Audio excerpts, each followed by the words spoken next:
If you're interested in the story behind the business headlines, check out Big Technology Podcast, my weekly show that features in-depth interviews with CEOs, researchers, and reformers in business and technology. Hi, I'm Alex Kantrowitz. I'm a longtime journalist, CNBC contributor, and the host of the show. I empty my Rolodex every Wednesday to bring you awesome episodes, so go check out Big Technology Podcast. It's available on all podcast apps. Would love to have you as a listener. From LinkedIn News, I'm Jessie Hempel, host of the Hello Monday podcast. Start your week with the Hello Monday podcast. We'll navigate career pivots. We'll learn where happiness fits in. Listen to Hello Monday with me, Jessie Hempel, on the LinkedIn Podcast Network or wherever you get your podcasts. Hello, my friends, and welcome to another exciting episode of Negotiate Anything. Negotiate Anything is produced by the American Negotiation Institute, and with over 3 million downloads and listeners in over 180 countries, listeners just like you have made it the #1 negotiation podcast in the world. I'm Kwame Christian, and I'm the director of the American Negotiation Institute. We're growing, and I want to introduce you to our new team members and new trainers. This will give you new and diverse perspectives on negotiation and conflict resolution. And that's why Shane Martin, our head of sales and partnerships, is going to serve as co-host of the show from time to time. We're excited to continue to provide you with the best content that will help to make your difficult conversations easier, both at work and at home. Lastly, our team conducts negotiation and conflict resolution trainings in the United States and abroad. Our trainings will give you the practical skills you need to resolve conflict, negotiate, lead, and persuade with confidence. Click the link in the description below to learn more about how we can make your difficult conversations easier. Joe, thanks for joining us today. It's my pleasure. I've waited because I know you stalk me online, so I've waited a long time for this, and Me too. This is going to be fun. Agreed. So Let's start off by telling the listeners a little bit about yourself and what you do. Yeah, thank you. So for 25 years, I worked for the FBI, mostly working counterintelligence. So I was a spy catcher. And then 15 of those years I spent in this very small unit, this elite unit within the FBI called the Behavioral Program. And that was created to take a look at spies and see how we can get into their heads and recruit them and, negotiate with them. And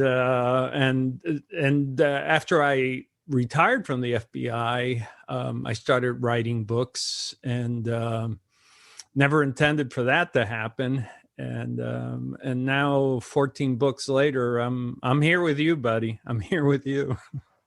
I love it. And everybody, I have to say, my favorite book from Joe is the What Everybody is Thinking. And I know the listeners who have been listening for a while, they say, yes, Kwame, we know. You talk about it all the time. And I was just talking to Joe and saying, I was reviewing my notes recently on the book, and it's 24 pages of notes, size 11 font and single space. So wow. Highly recommend checking out anything that is published by this man. And you have a new book coming out too. So can you tell us about that too? Yeah, thanks. So, over the years, people kept asking me, you write about human behavior, you write about body language and nonverbal communications. Why don't you write something that brings it all together? And so I did. So I took a year and a half off to write the book, Be Exceptional, which comes out June 29th, is the encapsulation of about 35 years of study of what really sets individuals apart. And obviously that is their behavior, how they do things. And so it's a good way to take a look at the science that's out there and the artistry of how we can differentiate ourselves, how we can take control of ourselves and use the strategies but in particular, the behaviors that truly exceptional people all share. And that's something that I've been studying for a long time. So I'm excited for the book to come out. Absolutely, me too. And I think something that's you'll see for the listeners. I'm going to constantly pull this back to negotiation, Mhm. but what's going to happen is that you're going to see the commonalities of what it takes to be exceptional in whatever realm you happen to be in. And I think that's what's Right. so exciting about this approach. Yeah, I think you're exactly right because I think someone said that if you're human, you're negotiating all the time, I think you're right. I think that no day goes by that we are not parsing something in some way, trying to gain or not necessarily an advantage, but to work something out. And so much of that has to do with communication. So much of that has to do, we forget good manners is a nonverbal, that talking to someone with kindness is a nonverbal. It's not the words, it's the manner. And so I think a lot of negotiation that we do day in, day out. And, shall I tell them that story? Yes, please do. All right. So I can't say the country, but, people ask me all the time, well, you're teaching, you come out and you teach negotiations and so forth, and your approach is a little different. And I said, it's no different than what you do every day. Only the stakes are a little different. So one of the things that I was tasked to do when I was in the FBI, which was to target individuals who were intelligence officers for other countries who were operating here, what the public calls spies, and to try and recruit them so that they would come and work for us. And so a lot of times, I would run into these individuals here and there and sort of make myself known and so forth, but never really approached them directly because sometimes they were being followed or they themselves might take some action against me. So sometimes we would try and pick out where would be a great place to run into these individuals. And sometimes it was in what we call denied areas of the world. And those were areas where you knew that if the minute you land, you may be under surveillance and so forth. So we would find places to, run into these individuals. Now, you and I have talked about negotiations and planning and everything, that the preparation and so forth.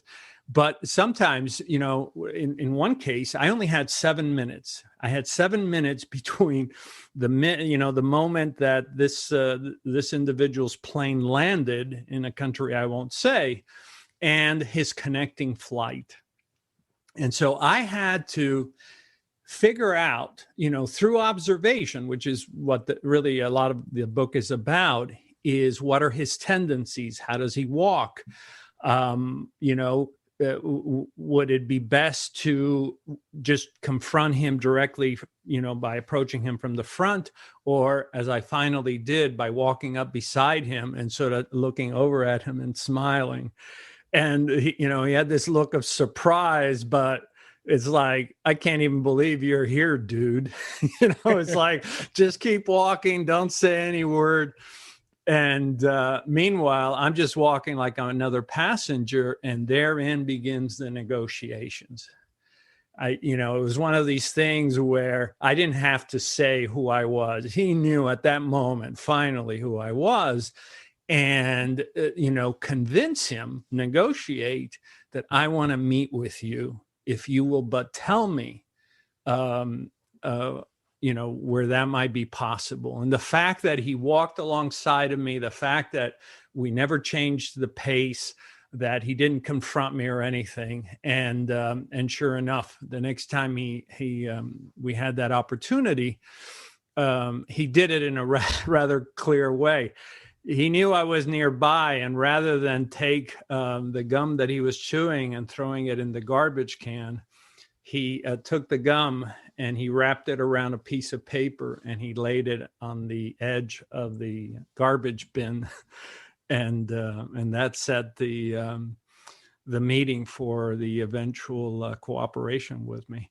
And, you know, I look back at that, and I think of, you know, the companies that I've helped with in negotiations, and the planning, the articulation, the craftsmanship of, well, who's going to approach?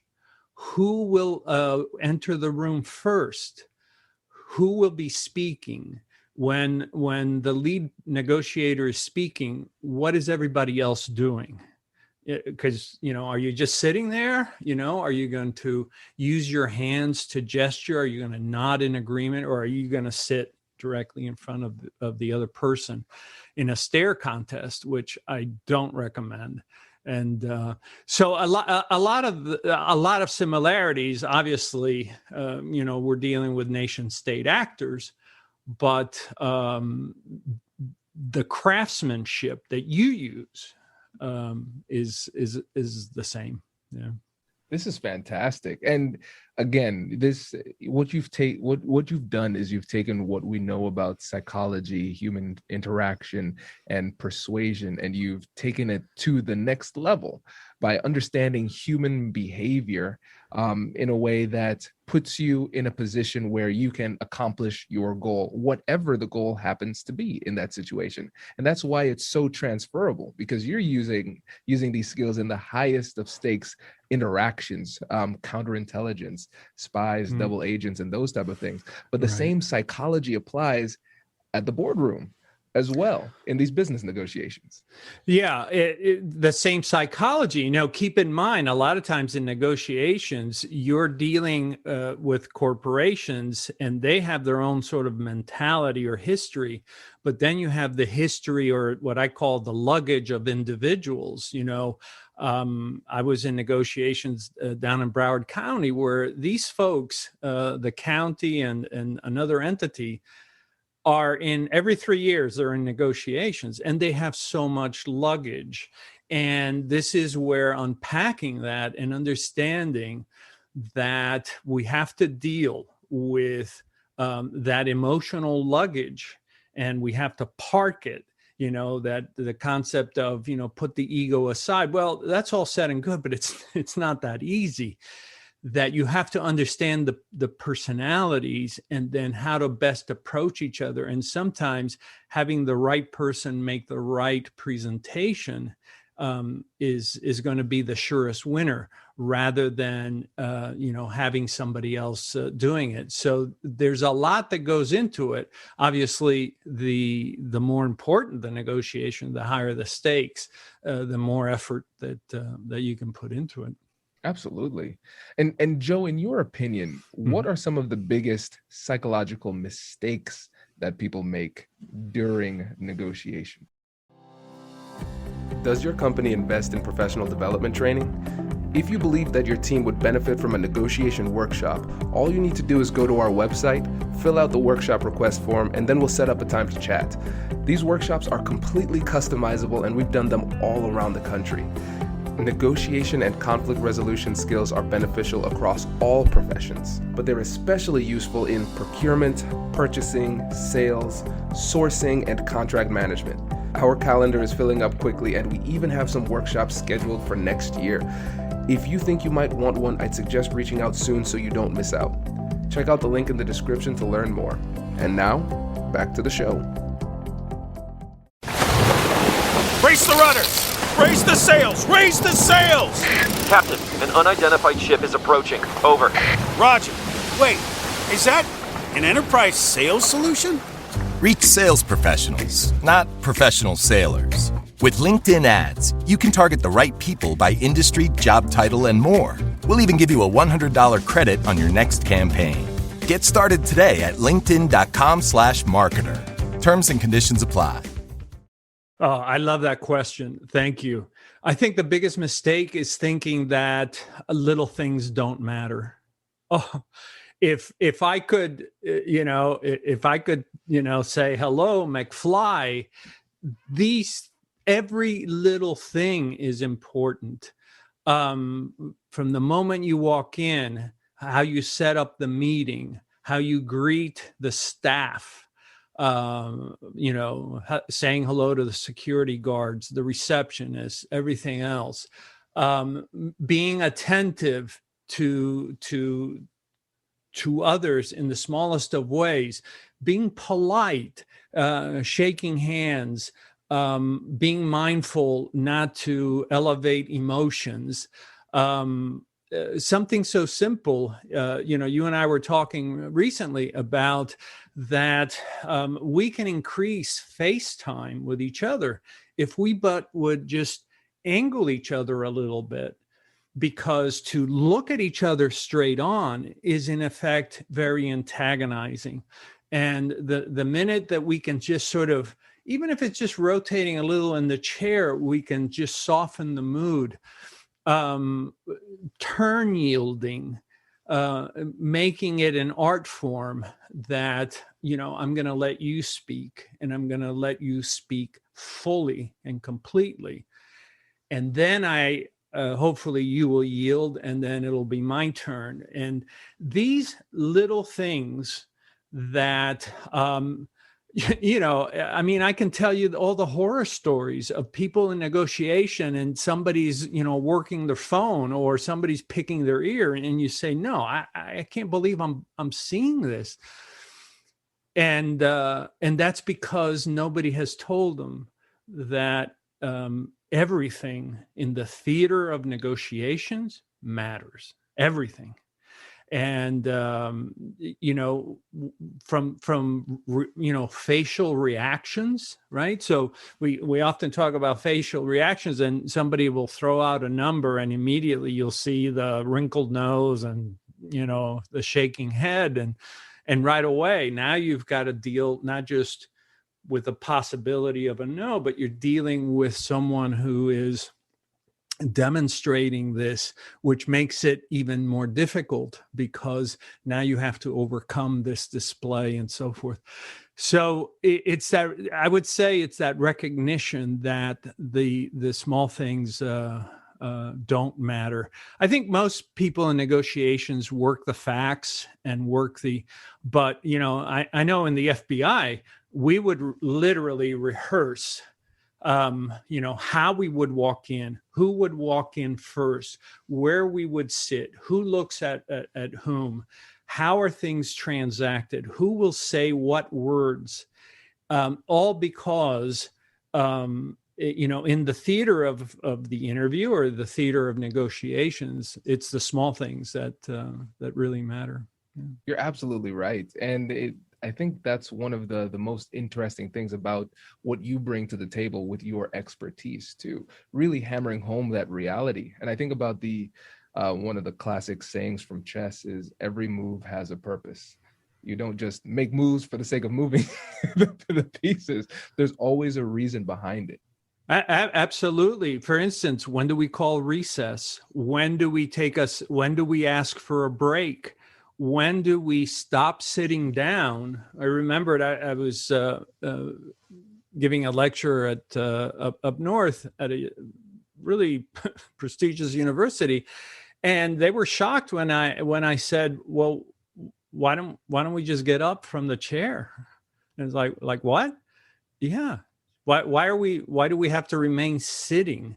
Just get up from the chair. Put the chair in front of you. You still got the conference room there, and decide that you want to stand and talk about what you're passionate about. Why are you talking passionately about something sitting down? And it's how we orchestrate that, the use of the hands to explain, to envelop, to demark that we're talking about one thing, and that we have studied it carefully, dynamically, and that we have made a decision of how we're going to proceed. Just those gestures potentiate the message. Can you imagine if I had just said that with my hands on my lap? It would lose its meaning. And yet we know that when you use gestures, and you combine it with, for instance, a certain cadence of speech, that people just can't can't stop but listening to you.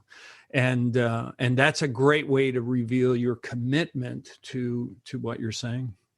So everybody, now you have a reason to follow our YouTube page so you can see Joe explaining with these gestures, because this is going to, maybe it doesn't sound silly, maybe this is the point, but it was almost hypnotic, right? I was so almost invested in what it is that you were saying. It certainly did have a much greater impact when you started to focus on the way that you were gesticulating.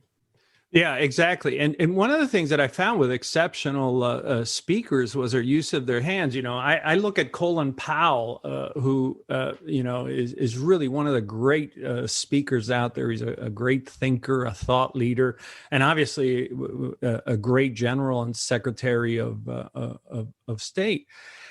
And you look at how he used gestures to really powerfully message.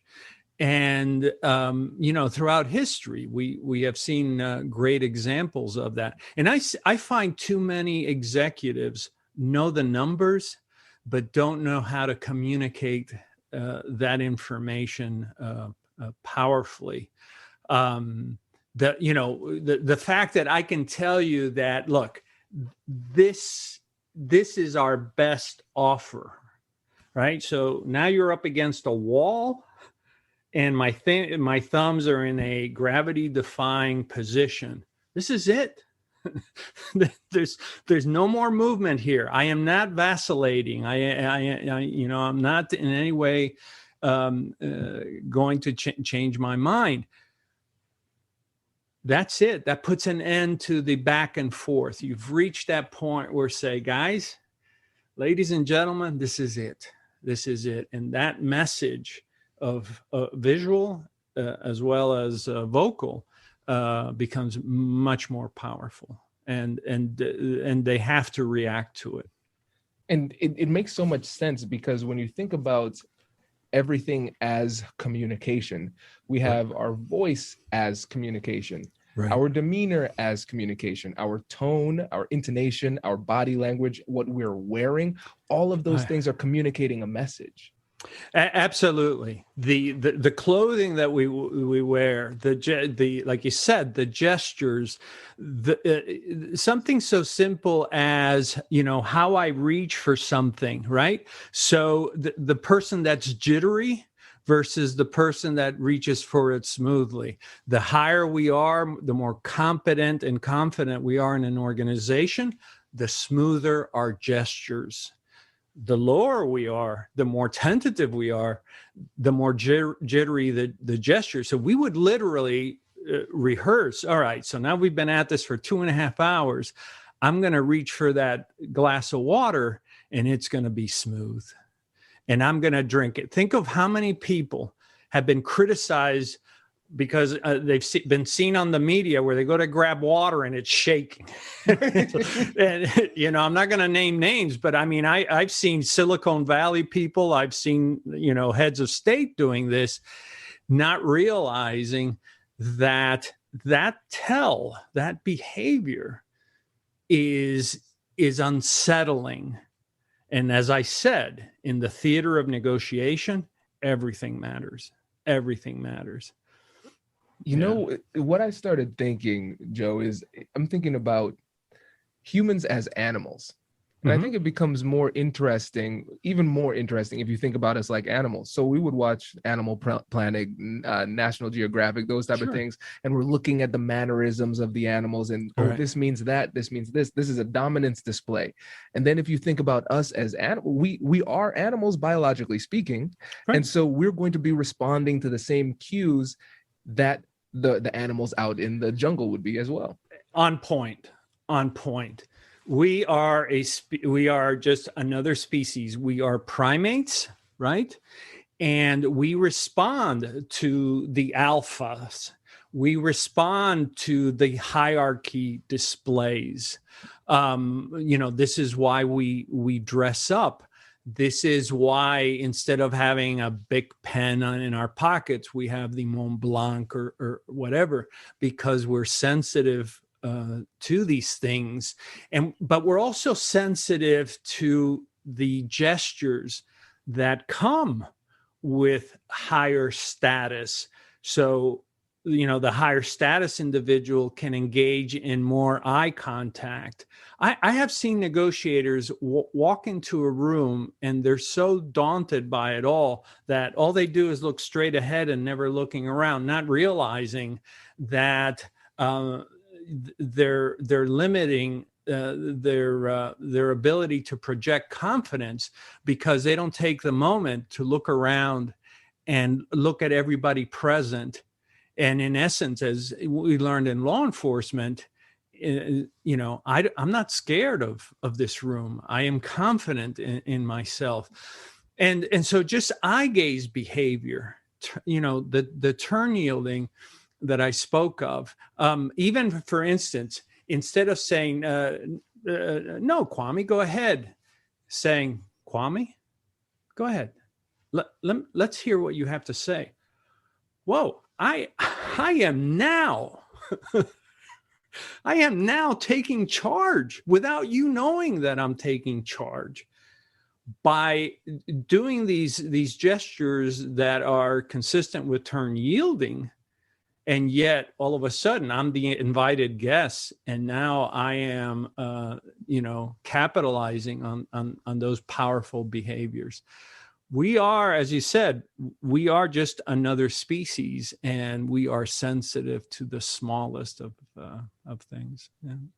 This is brilliant. And so one of the questions that I've gotten before when I was doing trainings, a young woman said, well, I'm a lawyer, and I'm in these difficult conversations, these negotiations all the time. Right. And I'm usually the youngest in the room, one of the few women in the room, and I am 5 feet tall. And so I'm significantly smaller, physically smaller than the other people in the room. And like you said, Joe, everything has an impact. And so people are going to perceive that size difference. So what can somebody who is smaller do to make it so that the discrepancy in size doesn't create some kind of power dynamic that doesn't work for them? Yeah, I'm glad you asked that question. This is one that I'm often asked. And, one of the greatest example that I have is Mary Erdos, who is with JP Morgan. When you listen to Mary Erdos, you think she's 6'5". Well, she's probably only about 5'3", 5'4". But it's how she carries herself. And so what I tell people is, yes, there is a height dividend, just as there's a beauty dividend, but we can compensate. And the first thing we can do is compensate by walking in with that presence where nothing and no one is off limits for you to look at, that you talk with confidence, but with a lowered voice. Right. So this is, in the military, I know the Marines do this. They send you out into the field and they say, find your Marine voice and your that gravelly sort of voice. And we had, and in law enforcement, I had to learn that lower voice, because when we're nervous, I don't want people to hear me say, stop, you're under arrest, right? That's not going to turn out well for anybody. But you learn to, when you are under stress, that you're going to lower the voice and you say, stop right there. Do not move. And this is one of the things that I coach often, is working on that voice that, obviously you're not going to, sound, as deep as maybe a man's, but lowering the voice, people will listen. Speaking, especially for women, speaking in cadence. In other words, saying, I have a proposal. And that proposal is that we take into account everything that we've talked about thus far today, but also take into account everything from yesterday. The fact that you can talk in cadence means you're owning it. This is temporal. This is temporal dominance. It's like, I'm not going to hurry for you. I'm not going to go blah, blah, blah, blah, blah, blah, just for you. There's going to be temporal dominance, and I'm going to own this minute. How you sit, a lot of women tend to steeple and do hand gestures very low, elevating those. And then making sure that nothing is said without there being some gestures. And what will happen is you will be perceived. If we then, and we've done this, if we then went throughout the room and said, how tall do you think she is? They're going to put 5 inches on you, because it's a matter of perceptions. It's a matter of how you are perceived. And one last thing, and that is increase the vocabulary. Make sure that you have a more not a dominant vocabulary, but a more robust vocabulary. Because one of the things that happens, our species, we humans, respond to whoever has that better vocabulary. And we will always be that way.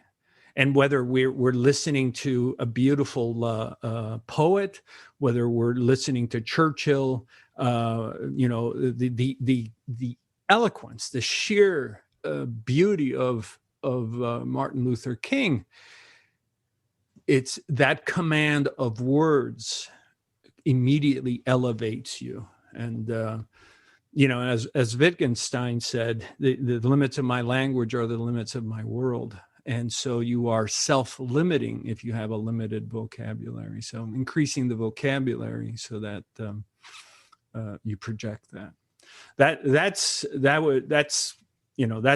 pretty much what I teach. That we can change. We can change the perceptions. And as you know, Kwame, a lot of this stuff, it's not about spending money on doing anything. It's about changing the behaviors.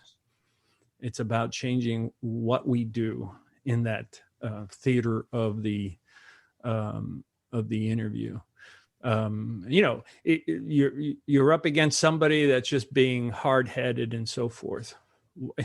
Why are we still sitting here if this ball is not moving in any direction? Stand up, move around the room, change the dynamic to see if that helps to move the ball along. I love this. And Joe, I have to let you know, you are the first person to quote Ludwig Wittgenstein on the podcast. So I appreciate that. One of my favorite quote from Wittgenstein is, if a lion could speak, you couldn't understand him. And it makes me think about some of the cultural differences that people can have in these difficult conversations, and then what we could possibly do to overcome that and create connection in spite of those differences. Very different when it comes to culture. And in America, we have cultures within cultures within cultures. You can go from Manhattan to Brooklyn and have, they're using different words, different concepts. You go to the Midwest and the West and so forth. I think this is, and I appreciate this because this is one of the things that's covered in the book, is that we have to listen to the words that are used, that we have to understand those words, that if I, Joe Navarro, who's now almost 70, for me, I grew up using the word, it's a problem. Now people say, well, it's an issue. No, it's a problem. And the fact that you are not receptive to my concept of this we have to take each other into account and say, where's this, I mean, I have negotiated with people in France, in Romania, in the Middle East, in Latin America, and so forth. And we have to have that understanding. And the best thing I have found is, can you explain to me what you mean by this? Because I really want to understand where you're coming from. And I love to front my ignorance. I won't hesitate to let you know how clever I can be, but I don't mind fronting my ignorance and saying, gosh, I've never heard of that. What do you mean? Oh, I see.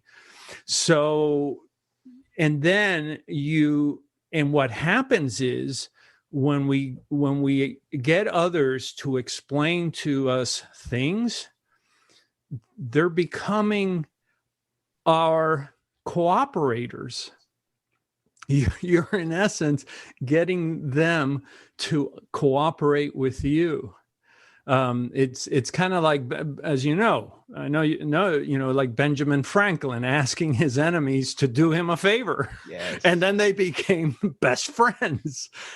And there's something about the psychology of it where I don't mind saying, when you talk about equities, what do you mean? What do you mean by equities? Is it just what you own, or the get them to explain things? And I think yeah, we do. Well, I think we have two responsibilities. One is to really understand what the other person is saying.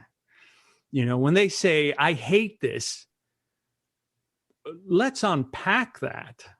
And the second one is that we have to come across at times as very neutral so that we are perceived as someone who is at least reasonable and not obdurate and not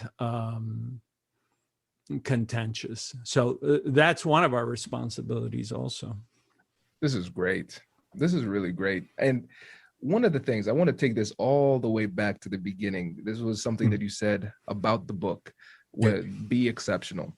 And you're trying to figure out what sets people apart. And you settled on, of all of the things under the sun, you settled on behaviors.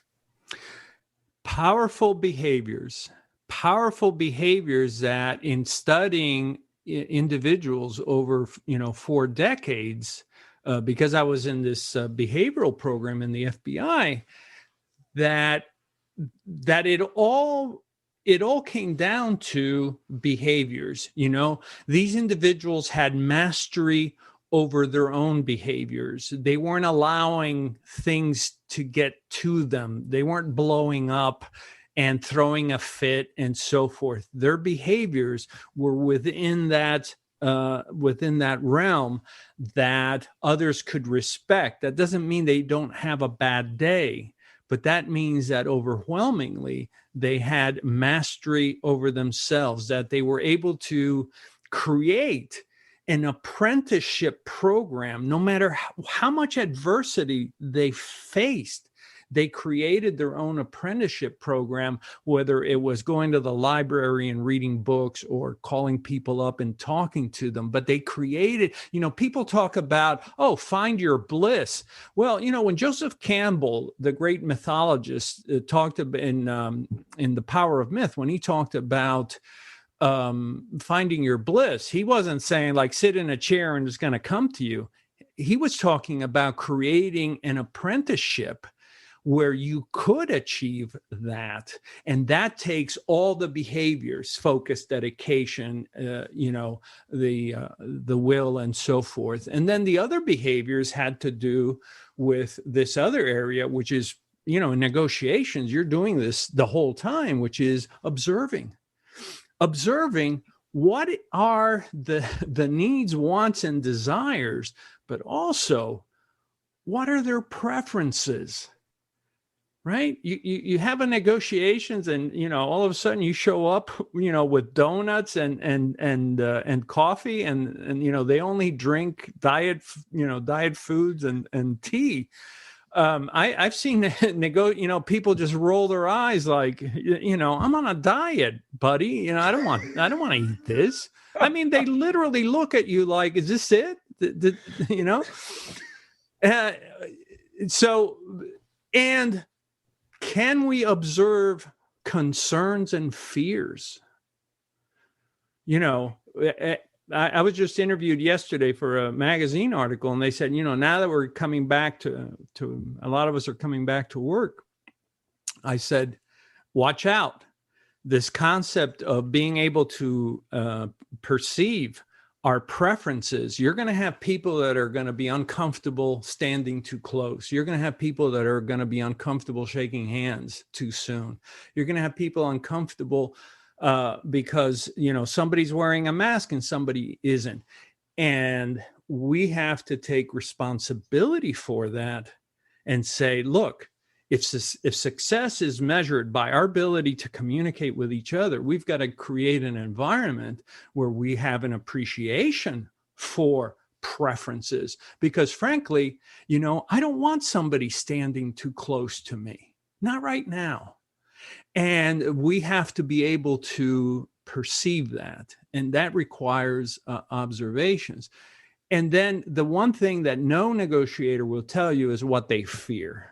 And yet that's in counterintelligence, that's always what we were looking for. What does this person fear?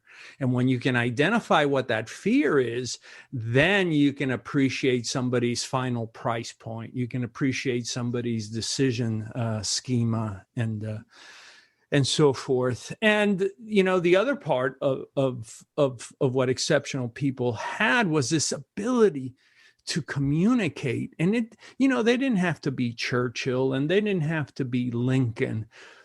It was just, do they have the ability to comfort and put an arm around you and show you love? There's a crossing guard not 3 blocks from here.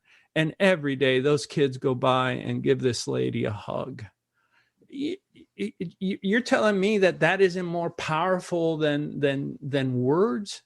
Those kids live for that. And so we have to realize that words can only do so much, that we as a species for at least 300 or 400,000 years, communicated non-verbally. We had to communicate silently because we were surrounded by predators. And so we had to move through the savannas, through the jungles quietly, but we had to do it effectively. And that's why nonverbals still dominate. That's why they are so important even in this day and age. And then, of course, exceptional people, they act immediately, but also pro-socially. And you don't realize the effect of that is. But imagine you go to a business and you got to go through security. Then you got to go through receptionist. Then you go through the personal assistant. And finally, you get into the individual's office you want to see. You want to change things around?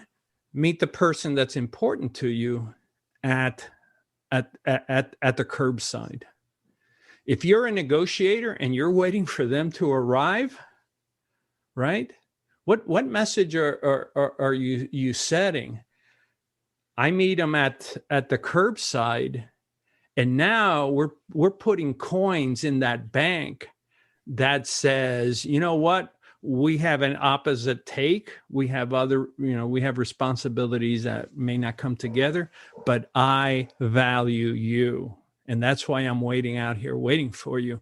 And that changes the negotiations.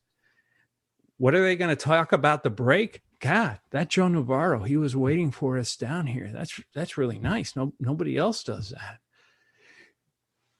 These small things, believe me, in counterintelligence, we use these techniques all the time because you've got no other leverage than to use these little powerful things that your grandmother or maybe a grandfather, threw a ball at you or gave you a piece of candy. And that created this next area, which is the final area of the book, which is the power of creating psychological comfort.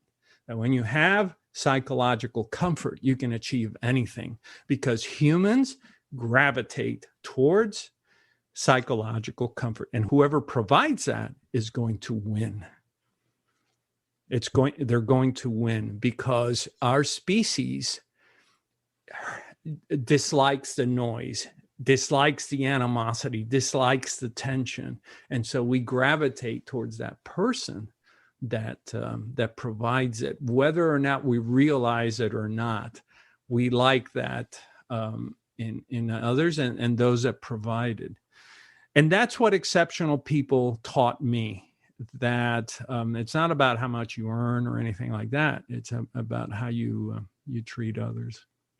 Joe, this is fantastic. I like I told you before, I've already pre-ordered the book, and I'm so excited for this. And so before you go, when we think about the people in the audience, they're having these difficult conversations with their friends, their colleagues, their family members. Right. They're negotiating high stakes deals. What is one thing that you would suggest that they do to start becoming exceptional at their craft? There's thousands of things that I could say, but if there's one powerful thing, and it's a simple nonverbal, is just simply sit next to them, tilt your head, cant your head slightly, which communicates, I may have an agenda, but I'm being receptive to you, and query. Do a benign query. Tell me about what you're thinking.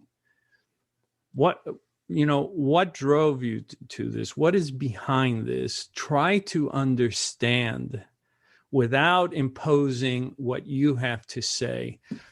One of the things that I learned in dealing with other nation state actors is that they had reason to hate us. They had reason to not cooperate with us. But when I gave them the opportunity to vent or to let me understand their position and not immediately interpose myself, but to give it time, I found that was a powerful elixir. And of all the things that I could talk about, I think this is one where, we talk about active listening. Active listening, that's fine. That's 1980s stuff. I'm talking about benign curiosity. That benign curiosity is infinitely more powerful, and its effects are so dramatically more demonstrable, because benign curiosity is something that we rarely get. And we treasure that. Wow. I've never heard it described as benign curiosity. I think it's brilliant in its simplicity. And for you, when you think about the term benign curiosity, how are you conceptualizing that? Well, something so simple as I get into a foreign city, and I get in a cab or whatever, and I may ask the person, what is that on the? Oh, that's really cool. I may ask them.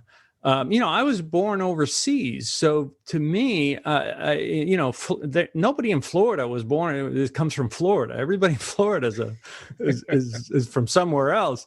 So I'm always asking folks, "Where's your family from?" And I always get a positive response. Oh, really? Lebanese? Oh, I love Lebanese food. Best candy in the world. And they just, and open up. But in negotiations, benign curiosity is a demonstrable attempt on my part to understand their position, to understand this is how we value it. Where most people make the mistake is they immediately begin to challenge. No, I don't want to challenge. That will come. I want them to voice how they got to this place. And in doing so, they may also reveal the weaknesses in their argument. Well, we consulted experts and we think that this is where it's the value point, where there's a lot to unpack there. It's like, well, I mean, that's fantastic. So you've been looking at this for years, right? And you've been doing, and the more interested you are in their process, what you're building. In psychology, we call this transference and countertransference. We're at a deeper level. We're establishing a connection because I'm not challenging anything they say. I just want to understand as best I can where they're coming from. Now, obviously, some people are going to be stoic and they're not going to reveal very much. And sometimes, some negotiations, they're transactional, and it's like, okay, the car dealer, he's going to hit me up for $1,200 because that's what this model car on average they're going to hit you up for. And that doesn't mean I'm not going to try and negotiate. But I want to try to explore as much as I can about them. I want to explore the words that they use. You said that you were troubled by this. What did you mean by troubled by it? Is it like an external? Is it internal? Is it something else? So I use that information to dig deeper, and the more they talk, the greater the connection that there is, as long as, and this is critical, you remain neutral in its benign curiosity. And that's different than active listening. Benign curiosity is taxing. I had you'll appreciate this because I know you read a lot of my stuff. I had a spy case one time where I had been interviewing this guy for hours. And when we got up at the break, my partner looks at my back and she says, "Did you spill a drink?" And I go, "Why?" She says, "You have sweat from your belt line all the way to your shoulders." And I said, "That's sweat." that I earned my money that day. But that's where benign curiosity came in, because the worst thing I could have done was challenge a suspect. But by being benignly curious, I got him to talk in ever more details and never interrupted him once. I would just, "Well, what do you mean? What do you mean by that?" And I think it's a very effective tool to use. This is great. Joe, I love this. I appreciate this. And thank you for the contributions that you've made to the field over the years. And I am excited to promote this book, and hopefully we can chat again soon in the future. I hope so. I think the work that you do is so great because I know you love knowledge and you share it, and I think that's the most magnificent thing that we can do. So thank you for having me.